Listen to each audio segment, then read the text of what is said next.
Hello friends, welcome to my channel Jha tutorial channel पे आपका स्वागत है।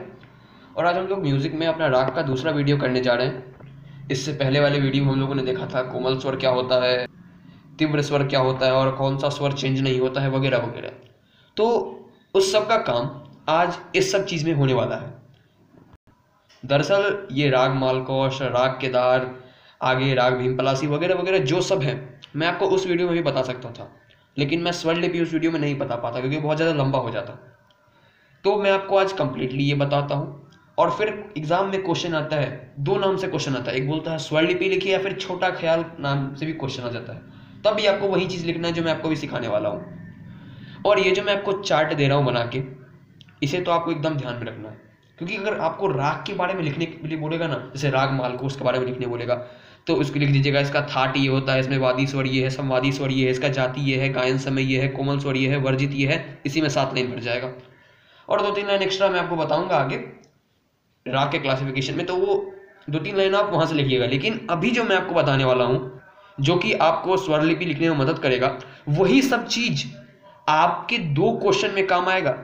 एक तो स्वर लिपि वाले क्वेश्चन में, और एक जब राग को आपको डिस्क्राइब करना होगा उस वाले क्वेश्चन में। क्योंकि अभी जो ये चार्ट है इसको आप वर्ड्स में लाइंस बना के आप लिख सकते हो राग वाले क्वेश्चन में। तो हम लोग अब शुरू करते हैं राग मालकोश से। इसका थाट क्या है? इसका थाट है भैरवी। देखिए वीडियो में कभी कभार आपको दिखने में दिक्कत हो सकता है, कभी कभार ब्लर हो सकता है, तो इसके लिए आप परेशान मत होइएगा। आपको जब लिखना होगा तब एकदम साफ हो जाएगा। अच्छा, इसका थाट तो हम आपको भैरवी बता दिए, लेकिन थाट का मतलब क्या होता है तो आपको ज़्यादा नहीं सोचना है थाट के बारे में। आपको थाट पढ़ना नहीं है। बेसिकली आप इतना समझो, थाट जो होता है वो सप्तक से बना होता है। नहीं, आप इसे भी मत समझो, आप इतना समझो कि राग थाट से ही आया है और राग मालकोस जिस थाट से आया है उस थाट का नाम भैरवी है। बस आपके लिए इतना काफ़ी है। अब देख लेते हैं वादी स्वर। वादी स्वर इसमें मौ है। वादी स्वर मतलब राग में जिसको सबसे ज़्यादा हम यूज़ करेंगे। अच्छा, उसके बाद संवादी स्वर। संवादी स्वर इसमें 100 है। जिसको संवादी स्वर क्या होता है? जिसको हम वादी स्वर के बाद राग में सबसे ज़्यादा यूज़ करते हैं। अच्छा, जाति। जाति मतलब मैंने आपको बताया था पिछले वीडियो में, इंट्रोडक्शन वाले वीडियो में। और अगर शायद मुझसे मिस हो गया होगा तो मैं आपको बता देता हूँ जाति क्या होता है। पहले तो मैं इसका जाति लिखता हूँ और फिर आपको समझाता हूँ जाति होता क्या है। इसका जाति है औरव। औरव। अच्छा, औरव औरव का मतलब क्या? देखिए, अगर किसी राग में हम सातों के सातों स्वर का यूज करते हैं तो उसको हम लोग कहते हैं संपूर्ण। यहां मैं साइड में लिख देता हूं संपूर्ण, ठीक है। और अच्छा, हम सातों के सातों स्वर का यूज कर लिए तो ये संपूर्ण हो गया। अच्छा, हम लोग सातों के सातों स्वर का यूज नहीं करेंगे। मान लीजिए राग में हम लोग सातों के सातों स्वर का यूज नहीं करते हैं, कुछ वर्जित हो जाता है। यहां लिखा है ना मैंने वर्जित, इसमें वर्जित है आपको रे और पौ। अब आपको समझाने में और आसानी होगा। और कोमल स्वर, गायन समय, ये सब मैं आपको समझाऊंगा, आप चिंता मत करिए। वर्जित है इसमें रे पौ, कुछ वर्जित हो गया तो सातों का सातों तो नहीं गया। रे और पौ वर्जित हो गया, मतलब ये दोनों नहीं जाएगा, तो इसको हम लोग कहते हैं और। मतलब अगर 7 की जगह हम लोग 5 स्वर का ही राग में यूज करते हैं तो उसको हम लोग बोलते हैं औरव। तो अगर 6 ही स्वर का यूज करेंगे तो फिर क्या होगा? तो उसको हम लोग कहते हैं सौरभ। सौरभ या सौरभ जो कह लीजिए आप, ठीक है, ऐसे रहता है, ठीक है, सौरभ ही कहिए। तो यहां पर तो क्लियरली दिख रहा है रे और पौ वर्जित हो गया, मतलब 5 ही स्वर यूज होगा। कौन कौन सा स्वर यूज होगा? सा, रे तो वर्जित हो गया, ग म, फिर पौ वर्जित हो गया, और ध नी, तो 5 ही स्वर हुआ, इसलिए औरव औरव। अच्छा, ये औरव और ये औरव क्या दिखा रहा है? हम तो एक ही बार लिख सकते थे, हम दोनों बार क्यों लिखें? तो एक दिखा रहा है असेंडिंग ऑर्डर को और एक दिखा रहा है डिसेंडिंग ऑर्डर को, यानी एक दिखा रहा है आरोह को और एक दिखा रहा है अवरोह को। अगर हम लोग आरोह में जाएंगे तो फिर तो भी औरव, और अवरोह में जाएंगे तो भी औरव। और जरूरी नहीं है यहाँ भी औरव हो यहाँ भी औरव हो, या औरव यहाँ संपूर्ण हो सकता था। जाने टाइम में 5 ही यूज करेंगे, आने टाइम में सातों का सातों यूज कर सकते हैं। वो सब अलग अलग राग में अलग अलग होता है, इसे आपको याद ही रखना पड़ेगा। और जैसे आपके एग्जाम में पूछेगी राग मालकोस के बारे में लिखो, तो इसका थाट भैरवी होता है, इसमें वादी स्वर मौ है, संवादी स्वर सौ है, जाति औरव औरव है, औरव औरव का मतलब आरोह अवरोह वगैरह वगैरह। गायन समय है रात्रि का तृतीया पहर, इसे भी आपको ध्यान में रखना होगा, तृतीया पहर। और कोमल स्वर ग ध नी, ये तीनों इसमें कोमल यूज होगा। अच्छा, मैंने आपको कितने सारे कोमल स्वर बताए हैं? मैंने आपको 4 कोमल स्वर बताया है ना पिछले वीडियो में, रे ग ध नी। तो इसमें जो गौ धौ नी यूज होगा वो कोमल होगा, यानी उसके नीचे ये वाला डैश लगेगा। ठीक है, इतना आपको अपने दिमाग में छाप लेना है। तो राग केदार में थाट क्या होता है? इसका थाट होता है कल्याण, यानी ये निकला है कल्याण थाट से। वादी स्वर सबसे ज़्यादा यूज होने वाला स्वर है इसमें मौ, और उसके बाद सबसे ज़्यादा यूज होने वाला स्वर है इसमें सौ। जाति है इसका औरव और षाढ़व। समझ गए? अब जरूरी नहीं है दोनों जगह औरव औरव ही हो सकता है हो या ना हो, लेकिन इसमें आरोह में औरव है, अवरोह में षाढ़व है। और इसका गायन समय है रात्रि का प्रथम पहर। अच्छा, कुछ छूट गया क्या इसमें? अच्छा, मैंने आपको ये तो बताया नहीं इसमें वर्जित क्या क्या है। तो इसमें वर्जित, केदार में वर्जित होता है रे और गौ। ठीक है, अब आपको पूछे राग केदार के बारे में, तो थाट कल्याण वादी स्वर ये, संवादी स्वर ये, जाति ये, गायन समय ये, वर्जित ये, वगैरह वगैरह करते आप 7 लाइन भर दोगे, उसका 2-3 लाइन एक्स्ट्रा लिखना है, हो गया आपका एक लॉन्ग आंसर क्वेश्चन तैयार।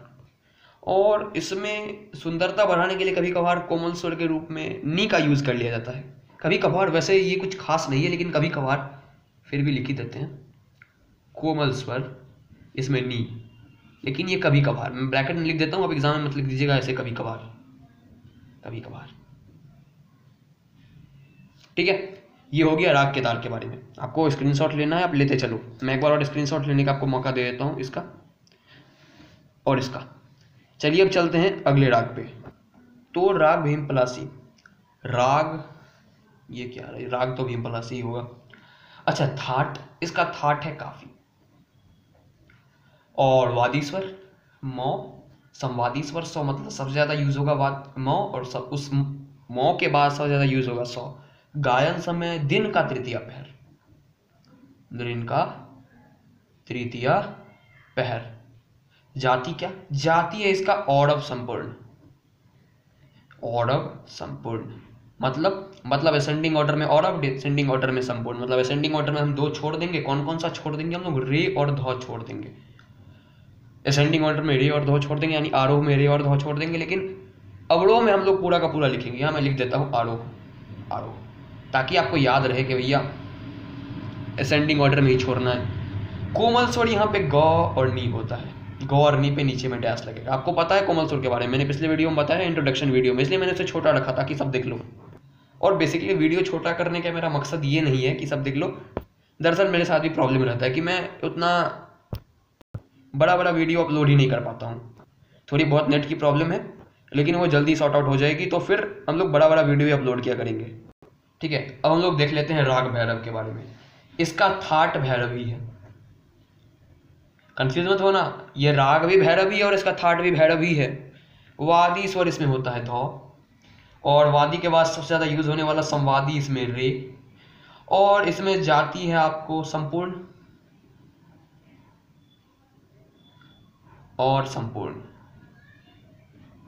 ठीक है, तो अगर जाति है संपूर्ण संपूर्ण, तो क्या उसमें कुछ वर्जित होगा? बिल्कुल वर्जित नहीं होगा। देखिए, इसमें आपको वर्जित हो रहा था कहाँ? असेंडिंग ऑर्डर में, यानी आरोह में औरव था, यानी 2 चीज वर्जित हो रहा था रे धौ, लेकिन इसमें असेंडिंग डिसेंडिंग यानी आरोह अवरोह दोनों में संपूर्ण संपूर्ण है, कुछ वर्जित ही नहीं हो रहा है, इसलिए वर्जित स्वर कुछ नहीं होगा। यहां मैं लिख देता हूं वर्जित स्वर क्रॉस कुछ नहीं, ताकि आप कंफ्यूज मत हो। अच्छा, गायन समय। गायन समय इसका है प्रातः काल, मतलब सुबह के टाइम में प्रातः काल।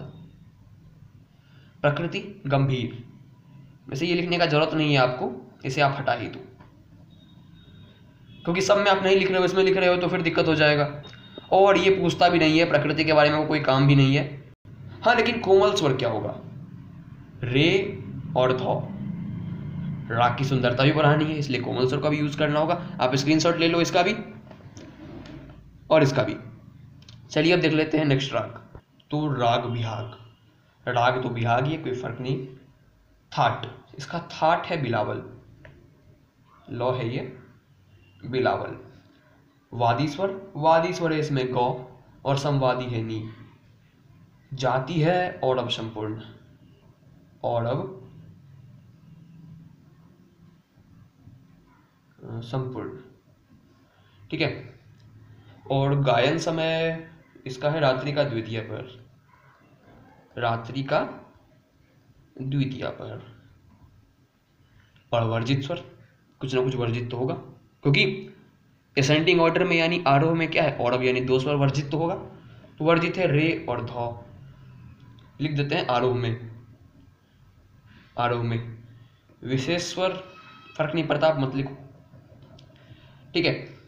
तो इतना बात आप याद रख लो, आपका स्वर लिपि का क्वेश्चन या फिर छोटा ख्याल करके जो क्वेश्चन आता है वो बन जाएगा। मैं अभी कराऊंगा अभी आपको, आप चिंता नहीं करना। और ये जो मैं आपको फ्लो चार्ट या फिर जो भी मैं टेबल बना के मैं आपको दिया हूँ, इसको आप याद रख लो। कभी राग के बारे में आएगा ना तो यही 5 लाइन लिख देना, कुछ याद नहीं रही, ये 5 लाइन तो याद रहेगा ना, बस। आपको फुल मार्क्स तो नहीं मिलेंगे, लेकिन अगर 5 नंबर का क्वेश्चन तो 4 नंबर जरूर मिल जाएगा, ऐसा वाला हालत हो जाएगा। चलिए अब देखते हैं स्वर लिपि कैसे लिखेंगे। तो स्वर लिपि लिखने के लिए मैंने सबसे आसान राग भैरव चूज किया है। क्यों? कुछ वर्जित नहीं ना है।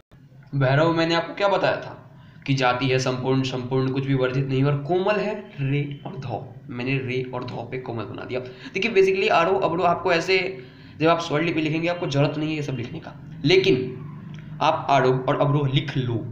क्यों लिख लो? क्योंकि आप इसी को देख के आप यहाँ फिल करने वाले। आप नहीं लिखोगे फिर भी आप मन में सोच के कर लोगे, लेकिन कहीं हो गया कि रे का नीचे कोमल छूट गया। एग्जामिनर यही सब देखता है। कुछ वर्जित है, जैसे मान लो यहाँ पे होता राग भीम पलासी, तो राग भीम पलासी का जाति क्या होता है? औरव संपूर्ण। अच्छा, संपूर्ण तो होता है अवरोह में, तो अवरोह में हम लोग पूरा लिखेंगे सारे गा मा पा धा नी सा। लेकिन आरोह में तो 2 ठो वर्जित होता है रे और धौ, तो आपको रे और धौ वहां पे नहीं लिखना है। यानी आप यहाँ पे जो आरोह फिल करोगे उसमें आपको रे और धौ नहीं लिखना। आप लिख दिया तो आपके नंबर कटेंगे, यही तो देखना होता है, इसलिए तो आपको ये चार्ट याद करना होगा। तो इसीलिए आप यहाँ पे आरोह अवरोह लिख लो। अगर कुछ वर्जित है तो उसे हटा दो, कुछ पे कोमल है तो वो कोमल लगा दो, ताकि आप इसे ही देख के आगे काम करो, ठीक है। तो सबसे पहले आपको क्या करना है, जैसे भैरव लिख रहे हैं तो भैरव लिखो, आरोह अवरोह लिखो, यहाँ पे आप स्थाई लिख दो और फिर आप लिखना शुरू करो, ठीक है। लिखना कैसे? कुछ भी लिख दो। जैसे मैंने चूज कर लिया सा रे ग म, लेकिन जहां जहां हम लोग रे लिखेंगे उसके नीचे डैश लगाएंगे। उसके बाद हम लोग चूज कर लिए प ध नी सा, ठीक है। फिर धौ के नीचे डैश लगाएंगे। जहां जहां यहाँ पे रे और धौ आएगा सबके नीचे डैश लगाना होगा क्योंकि कोमल है। अच्छा, फिर यहाँ पे ग म प ध, ठीक है। यहाँ पे हम लोग क्या करेंगे, धौ आया ना तो धौ के नीचे डैश लगाएंगे। फिर ऐसे ही लिखेंगे, क्या कुछ भी लिख दो, रे ग म प, ठीक है। आप कुछ भी लिख सकते हो अपने मर्जी से, जरूरी नहीं है आप सीरीज में लिखो, रे लिख दो फिर म लिख दो फिर प लिख दो धौ लिख दो, यही तो इसका खासियत है। लेकिन गलती से भी वो मत लिख देना जो कि वर्जित हो, ठीक है। इसलिए मैंने आरोह और अवरोह आपको लिखा दिया है। आप भी ऐसे लिख लेना एग्जाम में, ताकि आप इसी में से देख के कुछ कुछ उठा उठा के लिख दो। और कुछ वर्जित है वो आप लिख दिए, नंबर कटेंगे भाई साहब। आपने ये लिख लिया। अब आप 2 लाइन छोड़ के, 1 2 लाइन छोड़ के, ये मैं बताऊंगा ये क्या लिखा है, ये सब बताऊंगा। 2 लाइन छोड़ के आप क्या करो, फिर से वही सब लिखो। वही सब मतलब कुछ भी लिख दो। जैसे यहाँ पे सारे लिखा तो यहाँ पे सा से शुरू किया, यहाँ पे हम लोग रे से शुरू कर लेते हैं। रे ग म प, रे पे नीचे में डैश, यहाँ पे ध नी सा।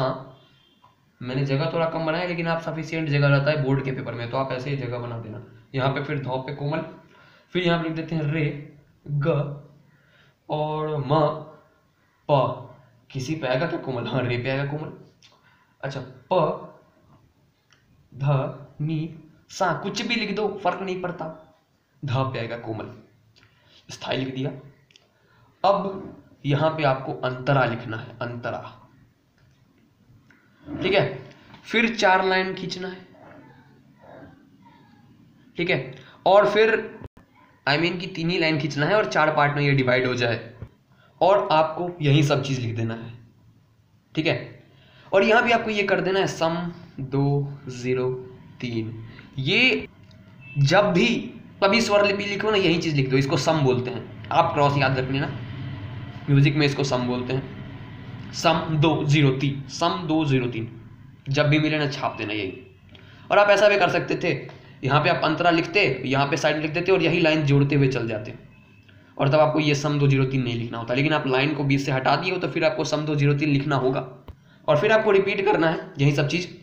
अब जरूरी ये नहीं है कि ये सब सेम रहे, जैसे यहाँ पे लिखा सारे गामा, यहाँ पे आप शुरू कर सकते हो पध निसा ऐसे करके, लेकिन जो वर्जित रहेगा, जिस राग में जो वर्जित रहेगा स्वर उसको यूज नहीं करना है, और जहाँ पे कोमल रहेगा वो। यहाँ पे कुछ वर्जित तो है नहीं इसलिए कुछ टेंशन नहीं है, लेकिन जहाँ जहाँ कोमल है, जहाँ जहाँ रेधो लिखेंगे उसके नीचे एक डैश लगाएंगे।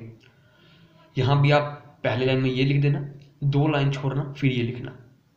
जरूरी नहीं है ये लाइन और ये लाइन सेम रहे, कुछ भी लिख दो अपने मर्जी से, खाली शुरू का लेटर डिफरेंस होना चाहिए। जैसे मैं आपको लिख के बता देता हूँ, यहाँ पे आप लिख दो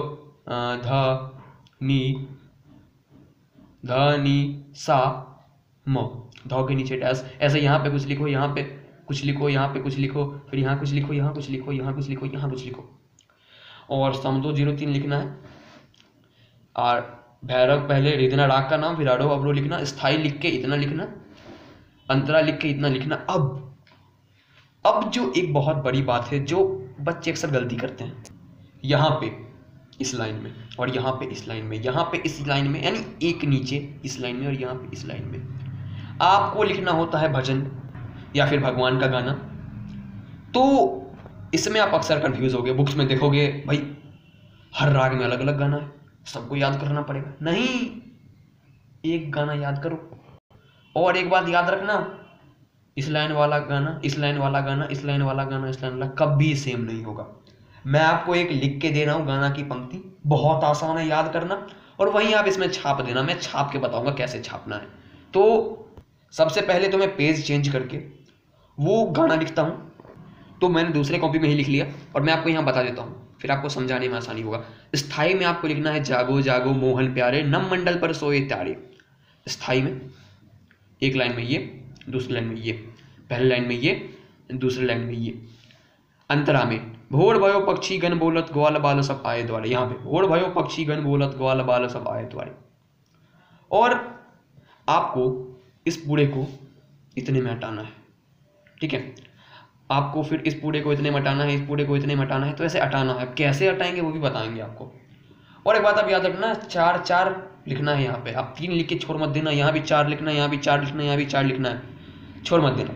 और मैं आपको बताऊंगा कैसे हटाना है, क्योंकि उतना लंबा बुड़ेगा तो नहीं, तो मैं एक हटा के आपको दिखा देता हूँ। देखिए यहाँ पे 4 है, तो हमको भी 4 लेटर लिखना होगा, नहीं लिखेंगे तो मार्क्स कटेंगे भैया। तो क्या था हमारा सबसे पहला, जागो जागो मोहन प्यारे नम, जागो जागो मोहन प्यारे, यहाँ लिखना है नम मंडल पर सोए तारे। अरे यही तो था, देखो जागो जागो मोहन प्यारे नम मंडल पर सोए तारे। तो हटाना है, कैसे हटाएं? चलो भैया लिखते हैं जा गो। अब जागो लिख दिया। अब हम यहाँ पे ये साइन देंगे, ठीक है। ये साइन किसका होता है? ये साइन अ का होता है। आप ये लिखने में ये साइन दे सकते हो, और गौर करना 2 से ज्यादा ये साइन मत देना। एस वाला साइन अ को बोलते हैं वैसे म्यूजिक में, तो ये वाला साइन, और कभी कभार तो ये वाला साइन भी यूज हो जाता है, डैश वाला, इसको भी अ ही बोलते हैं। तो आप ये साइन दो चाहे ये साइन दो, ये साइन तो ज्यादा अच्छा लगता है दिखने में, ये साइन कुछ और लगता है, तो आप ये साइन दो। और याद रखना ये 2 से ज्यादा ये साइन मत देना, दे सकते हैं लेकिन देना मत। जागो जागो क्या था, जागो और फिर यहाँ का जागो, फिर दे देंगे 2 ये साइन। ऐसे भी कर सकते थे, जा फिर एक साइन, फिर गो फिर एक साइन, जागो जागो, अब फिर मोहन प्यारे, मोह फिर एक साइन, हाँ न। अब फिर आप कंफ्यूज होगे, बुक में देखोगे पहले मुंह लिखा फिर हॉ लिखा फिर एक साइन दिया। अपने मर्जी से साइन डालो, कोई कुछ नहीं कर पाएगा, ठीक है। उसके बाद जागो जागो मोहन प्यारे, फिर प्य प या रे, पूरा नहीं, फिर एक साइन डाल दो। इसी हिसाब से अरेंज करके आप साइन डालो। अच्छा, इसमें यहाँ पे क्या बताया था मैंने आपको, नम मंडल पर सोए त्यारे, न फिर एक साइन, भ फिर एक साइन, नव मन ड ल, 3 ही पूरा, फिर एक साइन डाल दो। सोए पर सोए है ना, तो प र फिर एक साइन, सो हे फिर एक साइन, और फिर ता रे। आप इस हिसाब से करो कि आपका छूटना नहीं चाहिए कुछ भी, और आप साइन भी देते चलो। यानी पहले लाइन में ये लिखो, दूसरे में ये लिखो, कुछ भी आएगा। राग भैरव का ही मैं आपको बता रहा हूँ, राग मालकौस पूछे, राग भीम पलासी पूछे, कुछ भी पूछे, यही लाइन स्थाई और अंतरा में ये लिखना है। पहले में ये, दूसरे में ये, तीसरे में ये, चौथे में ये। कुछ और भी है लेकिन बहुत आसान है ये, आपको आराम से याद हो जाएगा। तो आप ऐसा करके लिख लो, आपके स्वर लिपि वाला क्वेश्चन में मार्क्स नहीं कटने वाला है। और भी है बहुत सारा राग सब, लेकिन मैंने आपको इसमें इतना ही बताया है। अगर आगे जरूरत पड़ेगा तो मैं आपको बताऊंगा, उसके लिए आप टेंशन मत लो। लेकिन आप स्वर लिपि लिखना सीख गए, और सीख गए तो मुझे कमेंट करके बताइए हाँ मैं सीख गया। और कुछ और डाउट हो तो आप मुझे पूछिए कमेंट सेक्शन में। मैं आपको एक बार फिर से समझा देता हूँ, क्योंकि इसमें बहुत कन्फ्यूजन होता है। जो राग आए, राग का नाम, आरोह अवरोह लिख दो। जो वर्जित है उसको यहाँ पे छोड़ दो, जो यहाँ पे वर्जित है छोड़ दो, जिसपे कोमल है कोमल लगा दो, ताकि आप इसे देख के छापो। स्थाई लिखना है, यहाँ पे अंतरा लिखना है, क्रॉस सम 2 0 3 का साइन देना है, 3 पार्टीशन खींचना है, यहाँ पे लिखना है, कुछ भी लिख देना है, ठीक है। यहाँ भी कुछ भी लिख देना है, यहाँ भी कुछ भी लिख देना है, यहाँ भी कुछ भी लिख देना है, चारों में ऐसे ही। लेकिन गौर करना है, जो यहाँ पे वर्जित होगा उस चारों में कहीं भी उसका चर्चा नहीं होना चाहिए, और जिसपे कोमल होगा उस पर डैश लगाना है। ये 4 लाइन का लफड़ा समझ गए आप लोग, ठीक है। उसके बाद आपको उसके नीचे गाना लिखना है। मैंने आपको गाना नोट करवा दिया, जागो जागो मोहन प्यारे, नम मंडल पर सोए त्यारे, भोर भयो पक्षी गण बोलत, ग्वाल बाल सब आए द्वारे। सब में आप यही उतार दो। अगर आपको इससे आसान कोई गाना मिल जाए तो उसे भी आप लिख सकते हो, ठीक है। उसके बाद स्थाई है, अंतरा है। अगर आप इस पार्टीशन को तोड़ देते हो तो आपको अंतरा लिख के फिर सम 2 0 3 करना है। अगर आप नहीं तोड़ते हो तो सीधा इसको ऐसे ही जोड़ते हुए काम कर देते, टेढ़ाने मतलब सीधा इसी के नीचे नीचे कर देते, तो आपको अंतरा साइड में लिख देते हैं, और फिर सम 2 0 3 लिखने का जब आपको जरूरत नहीं पड़ता। बस आप इतना कर लो, आपके मार्क्स कहीं नहीं गए, ठीक है। तो इस वीडियो में इतना ही रहने देते हैं। मैं पहली बार म्यूजिक का इतना लेंथी वीडियो बनाया हूँ, क्योंकि मुझे कमेंट आए थे कि आप इतना छोटा छोटा वीडियो क्यों बनाते हो, लंबा वीडियो बनाओ, 30 मिनट का वीडियो बनाओ। तो भाई लो 20 मिनट का वीडियो बना दिया। ऐसे ही अब वीडियो आएगा लंबा लंबा, अगर मैं कोशिश करूंगा। लेकिन म्यूजिक का टॉपिक जो है छोटा छोटा, और एक ही मैं सारा टॉपिक करवाऊँ तो वो भी अच्छा नहीं लगता। देखिए ये स्वर लिपि वाला टॉपिक काफ़ी लंबा था, फिर ताल वाला टॉपिक आएगा, वो छोटे में सिमट जाएगा, उसमें आपको सिर्फ याद रखना है। तो आप इसका फोटो ले लीजिए, स्क्रीनशॉट मैं आपको करता हूँ, पॉज करिए, स्क्रीनशॉट लीजिए, ले लिया होगा। अब आप ये पैटर्न भी समझ गए। देखिए कैमरा में इतना तो आ नहीं सकता, ठीक है, लेकिन फिर भी मैंने लाने की कोशिश की है, आप देखिए। और यहाँ आप छोड़ मत दीजिएगा, यहाँ भी यही चीज़ लिखना है, यही सब चीज़ रिपीट करना है, बस चेंज कर दीजिएगा कुछ कुछ, चेंज कर दीजिएगा कुछ कुछ। और यहाँ भी आपको वही ऐसे ही लिखना है, जैसे यहाँ पे है भोर र, फिर 2 गो डैश, भ यो 2 गो डैश, 2 से ज़्यादा ये डैश मतलब अ वाला साइन नहीं दीजिएगा।